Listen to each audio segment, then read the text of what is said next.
आज मैं आपको अपने स्कूल में अपनी क्लास का जो मैं ऑनलाइन बच्चों को पढ़ाती हूँ वो सेटअप दिखाने वाली हूँ।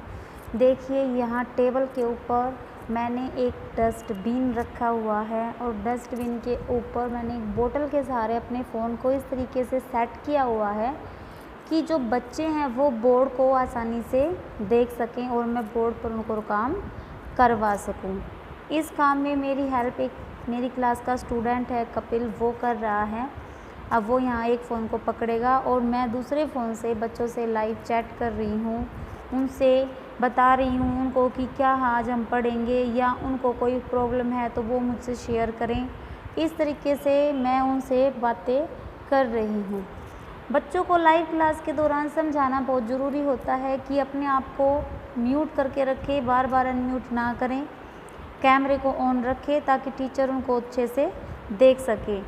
इसके अलावा उनसे उनको अगर बोर्ड पे पढ़ाना है तो उनको बोर्ड नज़र आ रहा है या नहीं आ रहा है ये जानना सबसे पहले बहुत ज़रूरी है।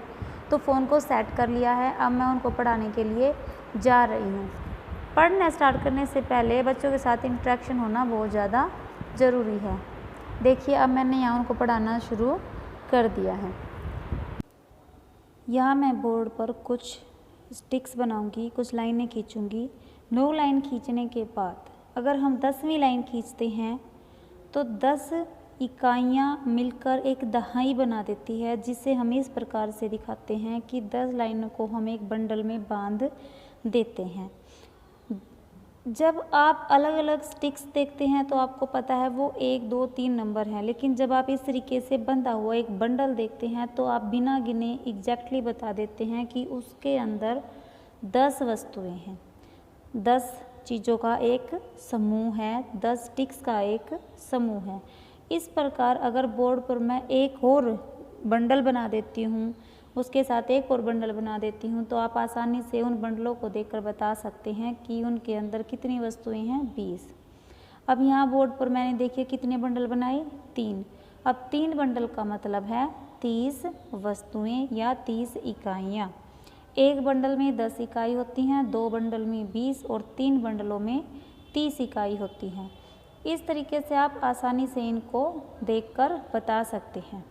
अब इनसे आगे देखिए यहाँ पर जो मैंने ये 30 तक बंडल बनाए थे, अब इन बंडलों को मैं कुल मिलाकर यहाँ 10 बंडल बना देती हूँ।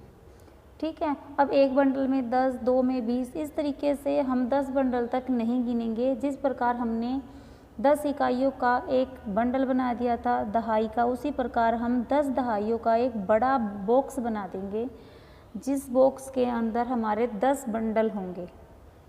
ठीक है, तो जैसे आप एक बंडल को देखकर बता देते हैं उसके अंदर 10 वस्तुएं हैं, उसी प्रकार आप एक बॉक्स को देखकर तुरंत बता देंगे कि उसके अंदर 10 बंडल यानी कि 100 वस्तुएं हैं। तो इकाई, दहाई और सैकड़े तक की वस्तुओं को आप इजीली इस तरीके से बता सकते हैं, गिन सकते हैं। खुली हैं तो आप उनको इकाई के नंबर में गिनेंगे, अगर बंडल हैं तो आप उनको दहाई में गिनेंगे, और इस तरीके का अगर बड़ा बॉक्स है तो आप उसको सैकड़े में गिनेंगे। तो यहाँ बॉक्स का मतलब है 100, खुली है तो इकाई, अगर बंडल है तो उसको हम 10 में पढ़ेंगे, और अगर बड़ा बॉक्स है तो उसको हम सैकड़े में 100 में पढ़ेंगे। अब आगे देखिए, इसका एक एग्जाम्पल और लेते हैं और अब हम इकाई, दहाई और सैकड़े की मदद से वस्तुओं को गिनते हैं। यहाँ देखिए, यहाँ मैंने एक बड़ा बॉक्स बनाया है।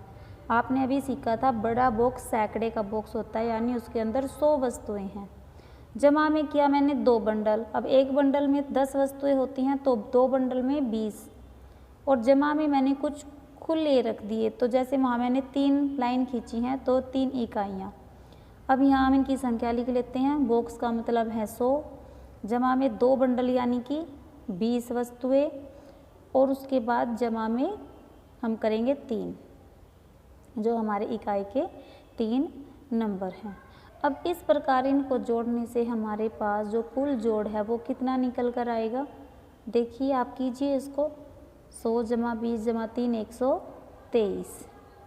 अब खुला है तो आसानी से गिन लेते हो। अगर 123 वस्तुएं आपके सामने ऐसे खुली पड़ी हैं तो आपको गिनने में टाइम लगेगा, लेकिन अगर आप उनके समूह बना लेते हैं जैसे आपने अगर वो 100 हो जाती हैं तो आप 100 के बॉक्स बना लीजिए, उससे कम है तो आप उनके दहाई के, और उससे भी कम है तो खुले छोड़ दीजिए, तो बड़ी आसानी से आप उनको गिन सकते हैं। यहाँ मैं एक और एग्जांपल ले रही हूँ। देखो अब की बार मैंने यहाँ पर 2 बॉक्स बनाए हैं। अब एक बॉक्स 100 के बराबर होता है तो 2 बॉक्स कितने के बराबर हो गए? 200 यानी 200। और जमा में अब मैंने बंडल कितने लिए हैं? एक, तो 10 का एक बंडल हो गया, और जमा में खुली वस्तुएं कितनी है? 4। तो अब इनको हम जोड़ेंगे तो 200 जमा 10 यानी 210, और जमा 4 यानी 214। इस प्रकार से आप सैकड़े तक की आप वस्तुओं को आसानी से लिख सकते हैं, गिन सकते हैं समूह बनाकर। धन्यवाद।